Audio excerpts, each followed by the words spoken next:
De inmediato iniciamos la conferencia de prensa del Ministerio de Salud Pública sobre la actualización de la situación epidemiológica del país frente a la COVID-19. Nos acompaña, como ya es habitual, el doctor Francisco Durán García, director nacional de epidemiología del MINSAP. Doctor, buenos días. Buenos días a ustedes, buenos días a Raúl y buenos días a todas las personas que nos siguen, que nos escuchen toda la mañana. Bueno, un domingo favorable, que lo que hace es obligarnos a ser todavía más rigurosos. No tenemos fallecidos, que siempre es desagradable. No tenemos casos graves, no tenemos casos críticos. Y reitero, esto que nos sirva para todavía ser más rigurosos en el cumplimiento de todo lo que está indicado para el control de esta enfermedad.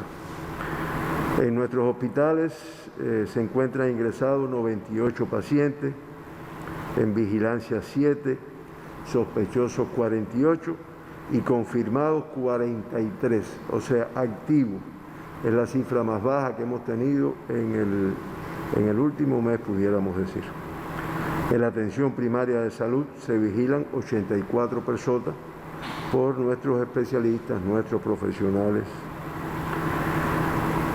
Ayer se procesaron, se estudiaron 2.373 muestras en los diferentes laboratorios de biología molecular de nuestro país. En el del Instituto de Medicina Tropical Pedro Curí, 1.047 muestras. En los del Centro Provincial de Higiene, Epidemiología y Microbiología de La Habana, 282. En el de Santiago de Cuba, 278. En el de Villa Clara, 186. En el Hospital Hermanos Amejeira, 272. En el Centro de Ingeniería Genética y Biotecnología, 207. Y en el laboratorio del Centro de Investigaciones de la Defensa Civil, 101 muestras. Como resultado del estudio de estas 2.373 muestras, pues 2 resultaron positivas. Y de esta forma, ya en Cuba se han analizado 166.335 muestras y como resultado de este estudio, pues han resultado positivas a la COVID-19 2.332 personas con esta enfermedad. Siempre le brindamos la información a todas las personas que nos siguen en relación con que el resto de las provincias también continúa realizando estudios para buscar la enfermedad, buscar personas infectadas con el SARS-CoV-2. Y así pudiera decirle que de las 2.373 muestras que se procesaron ayer, 1.615 son de La Habana, provincia de mayor complejidad, y el resto, las restantes 758, pertenecen a todos los territorios. Los de mayor aporte por la complejidad que tienen en un momento determinado, Mayabeque con 113, Santiago de Cuba con 105, Matanzas con 63, Holguín con 62, Las Tunas con 57, Santi Espíritu con 56, Granma con 54, Camagüey con 52, Cienfuegos con 50, así, vaya hasta del municipio especial Isla de la Juventud, que procesó 47, de este municipio se procesaron 40 muestras en el día de ayer. Los 2 casos confirmados ayer, igual que en días anteriores, pues son cubanos. Los 2 son contactos de casos confirmados. Acuérdense que este es el principal grupo de riesgo en nuestro país y creo que en el mundo también. Y de esta forma ya se acumulan 2.025 personas de todas las diagnosticadas, o sea, el 88,4%, que tienen como fuente de infección haber tenido contacto con un caso que ya ha sido confirmado. Esa es la razón por la que cuando se confirma un paciente o una persona con el SARS-CoV-2 en nuestro país, y muchas veces no solo cuando se confirma, cuando es sospechoso, pues inmediatamente sus contactos se aíslan, se ingresan, o bien en un hospital, o bien en un centro de aislamiento, para poder estudiarlos y ver su evolución en esta situación.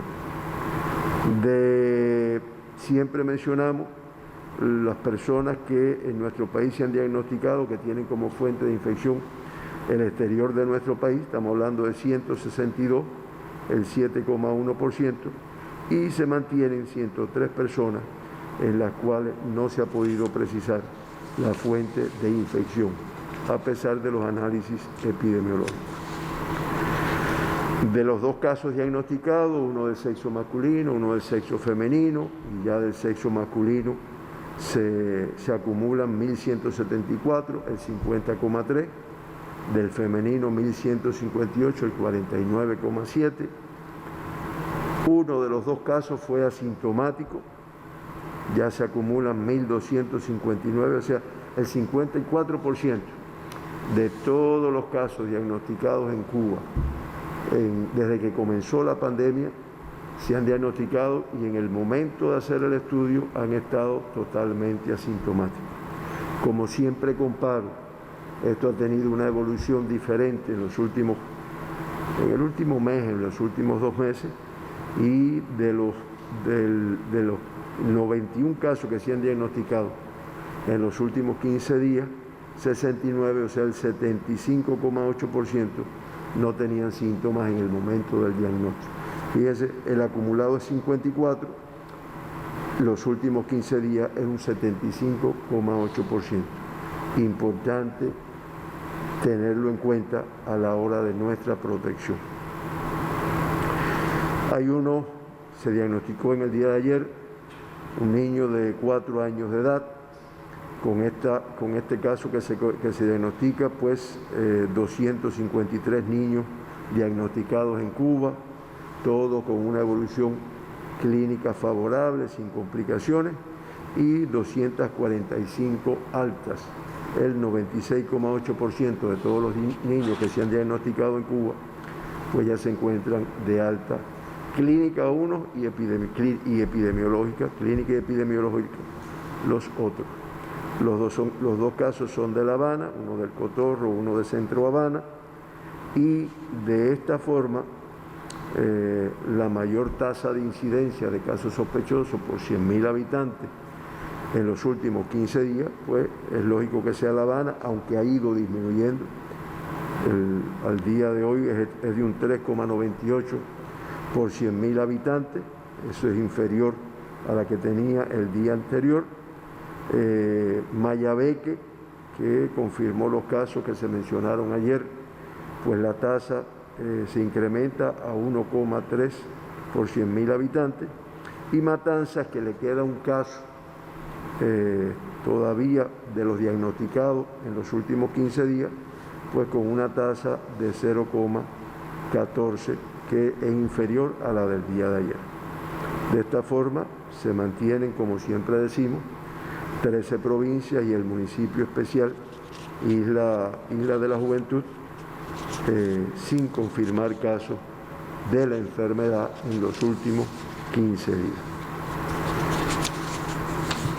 De los 2.332 pacientes que se han diagnosticado en Cuba con la enfermedad COVID-19, se mantienen ingresados, confirmados 43. Estos son los casos activos.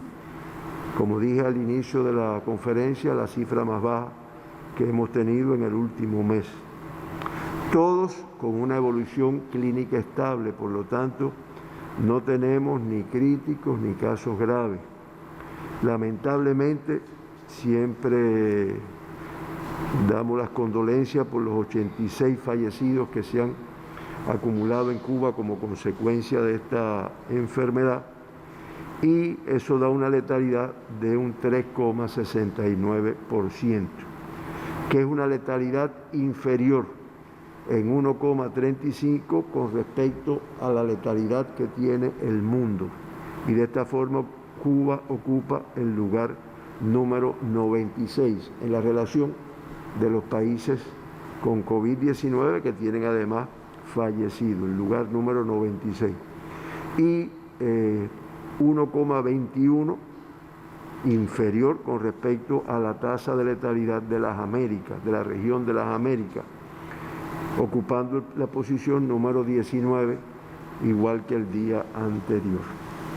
Siempre mencionamos los 2 pacientes que fueron evacuados.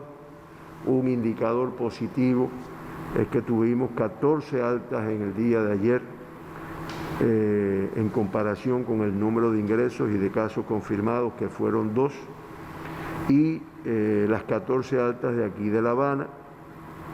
Se reportaron 2.201 pacientes recuperados, el 94,5%, que son todos los casos que se han dado de alta desde que comenzó la pandemia a afectar a Cuba.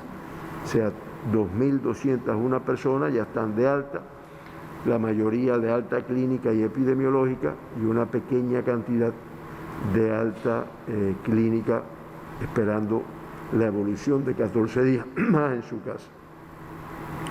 Esta es la situación de Cuba, como ustedes ven, favorable, y que una vez que tenemos esto, pues sería muy duro perderlo en un momento determinado. Por eso, que no nos haga dejar de cumplir lo que todo el mundo conoce que tiene que cumplir al ver estos resultados. Máxime cuando el mundo no tiene lamentablemente no tiene este mismo comportamiento. Aunque se mantienen los mismos 185 países que han reportado casos de la COVID en el mundo, ya la cifra asciende a 9.770.954 casos confirmados. En el día de ayer se confirmó la cantidad tan grande de 188.151 personas con esta enfermedad, y fallecieron 4.716 personas un solo día en el mundo. Eso da un acumulado de 493.898 fallecidos y una letalidad de 5,05%. Esta mañana escuchábamos en Telesur que ya la cifra de casos en el mundo, claro, acuérdense que esto va cambiando continuamente, y aunque lo buscamos en la página de la OMS, pero la cifra que tenía era hasta ayer. Por lo tanto puede ser, pero que ya en el mundo se habían notificado 10 millones de personas afectadas o que han tenido la COVID-19 y prácticamente 500.000 de fallecidos por esta enfermedad. La región de las Américas no mucho mejor.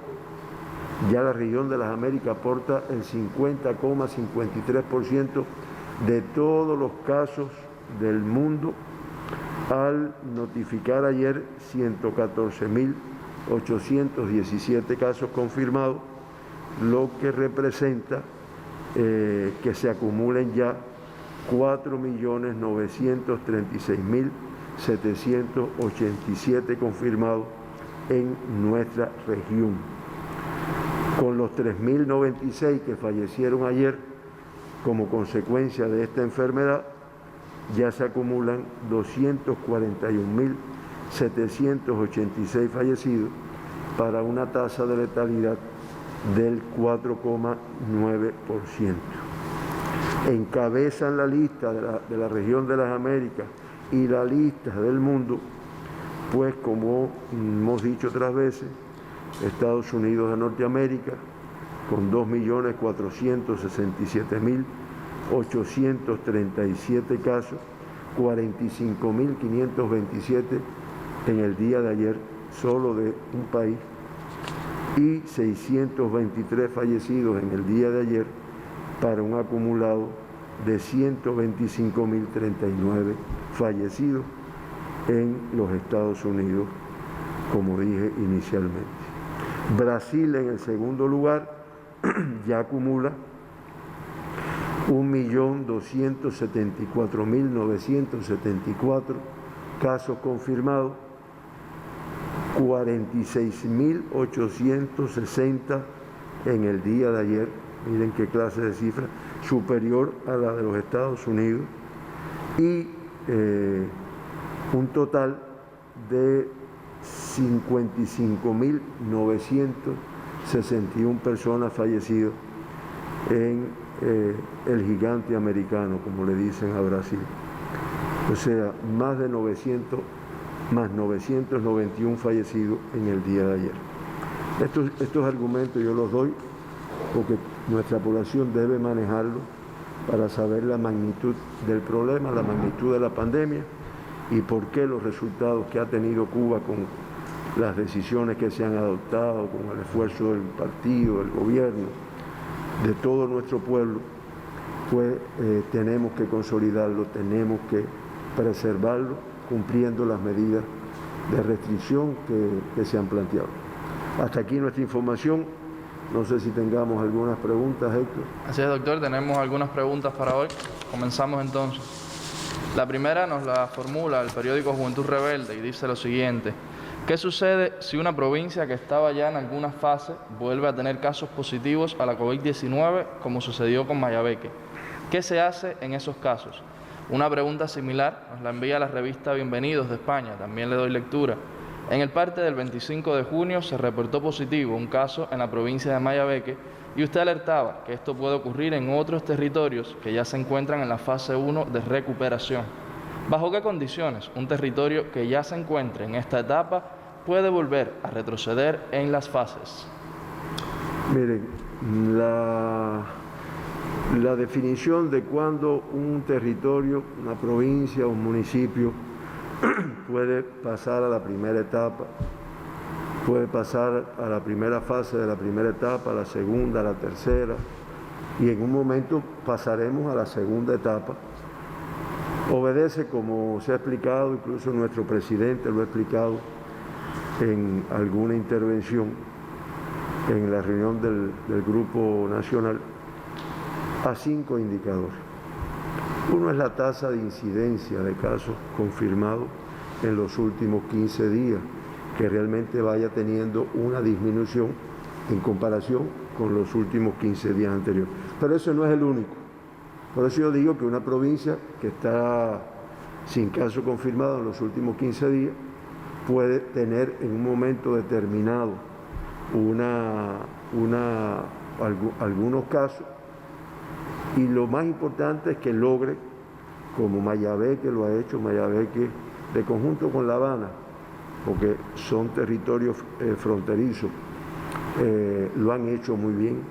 Anoche mismo se evaluaba por nuestro viceprimer ministro Morales, por nuestro ministro, con los territorios, y lo han hecho muy bien. Han logrado estudiar, que es lo importante, a grandes cantidades de personas que han tenido relaciones, incluso a poblados completos, a poblados cercanos, estudiarlos haciéndole PCR, y realmente hasta el día de ayer no habían salido más casos de esos focos, o de ese foco como tal. Ahora, ese es un indicador. El otro indicador es el índice reproductivo básico, que es la capacidad que tienen los pacientes de contagiar a otras personas. O sea, eso se evalúa cuántos casos se han contagiado a punto de partida de un caso confirmado. Y eso es lo que nos da el índice reproductivo básico, que es un indicador de análisis estadístico, de análisis epidemiológico, que está determinado por esa situación. Lo otro es el % de casos activos, que son cuántos casos tiene activo ese territorio. Entonces eso también se va evaluando. El otro indicador es el % de casos con fuente de infección conocida.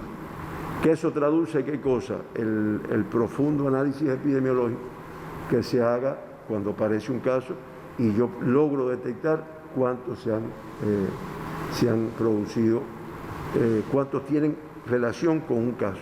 Cuando queda en la incógnita o no se puede precisar, pues puede que quede una brecha. Por eso es un indicador que se mide. Y el último son los eventos de transmisión local, que en la primera fase pueden existir eventos de transmisión local en varios territorios. Ya en la segunda, tercera, pueden haber eventos de transmisión local, pero limitados en escasos territorios. Esos 5 indicadores se analiza por el grupo técnico, se le propone al grupo nacional y al final se decide que pase a una sola fase. Por eso, un solo indicador o 2 indicadores no determina que tenga que... en los lugares donde aparecen estos focos, pues indiscutiblemente hay que tomar un grupo de medidas de restricción que no se aplican a todo el territorio, pero que en ese lugar muy específicamente pueden hacer. ¿Y por qué yo digo que pueden aparecer? No es pesimismo ni mucho menos. Es porque si nosotros seguimos buscando qué es lo que está indicado, a nadie se le ocurriría, como hemos visto en otros lugares, se le ocurriría decir, no, ya no busquen más para no seguir en... No, al revés. Vamos a seguir buscando. Porque si estamos diciendo que el 70 y pico % de los casos que hemos encontrado en los últimos días estaban asintomáticos, bueno, ¿cuánto de los que estamos aquí podemos tener hoy la COVID-19? Creo que no, pero de todas formas nos protegemos, porque creo que eso es lo importante, seguirlos encontrando y haciendo las acciones de control. ¿Queda algo más ahí? Sí, doctor, una última pregunta de la Agencia Francesa de Prensa. Entre los recientes casos que aún están apareciendo, algunos sin fuente precisa ni contacto con caso confirmado, ¿los médicos están identificando algún patrón de conducta que propicie el contagio en el paciente? ¿Dónde sospechan que pueden ocurrir? ¿En sus casas? ¿En salidas sin tomar los cuidados? ¿En las colas? Bueno, si estamos diciendo que un alto por ciento son asintomáticos, si estamos diciendo que es una enfermedad de una gran transmisibilidad, es muy fácil de contagiarse con esta enfermedad. Si estamos diciendo, y recientemente volví a leer otro artículo, de que puede permanecer en la superficie durante un periodo de tiempo que depende de las características de la superficie, pues indiscutiblemente se puede adquirir lo mismo fuera de la casa que dentro de la casa. Si usted recibe visitas, no tiene los cuidados que tiene que tener, o si sale y no tiene los cuidados que tiene que cumplir, pues el riesgo está en eso ahí. No es que haya cambiado el patrón a que sean más los casos que no se puede determinar la fuente de infección. Yo lo que creo que va cambiando la situación epidemiológica del país y por eso quizás haya un incremento. Pero ni ha cambiado el patrón y cada vez que hay un contagio, detrás de ese contagio hay una violación. Y no lo vean como algo que puede ser, no sé, a lo mejor en algunos casos no le llamemos de violación. Claro, como se dan grandes eventos, ahí sí. Ahí indiscutiblemente ha ocurrido algo que no se cumplió con lo que estaba establecido. Pero a lo mejor un contacto, una persona, una familia, estamos hablando de un descuido en el cumplimiento de las cosas. Mira, si usamos el nasobuco, si mantenemos el distanciamiento social, que muchas veces es lo que más nos cuesta a los cubanos y a muchas personas, si nos lavamos las manos con frecuencia, si utilizamos el hipoclorito cada vez que tocamos algo que pueda estar contaminado, si nos mantenemos en casa, a no ser que sea necesario salir. Y bueno, si pasamos otra fase, ya prácticamente todo el país, excepto La Habana, ya está en la fase 1, por lo tanto la vida se va reanimando y lo que tenemos es que cumplir con lo que está establecido. O sea, porque no es que no lo hagamos, podemos hacerlo con cuidado, que tal vez lo que ha pasado en otros países, que fue lo que vimos ayer, en gráficos incluso, a lo mejor no se ha cumplido con algunas de estas cosas. Bueno, esto creo que para ser domingo ya bastante hemos... Terminamos así, doctor, la ronda de preguntas. ¿Alguna última precisión que usted tenga? No, muchas gracias a ustedes que hacen posible esto y a la población que se despierta a pesar de ser domingo. y escucha nuestra información. Muchas gracias. El agradecimiento también para usted, para los corresponsales por sus preguntas y por supuesto para todos los que nos siguen. Devolvemos la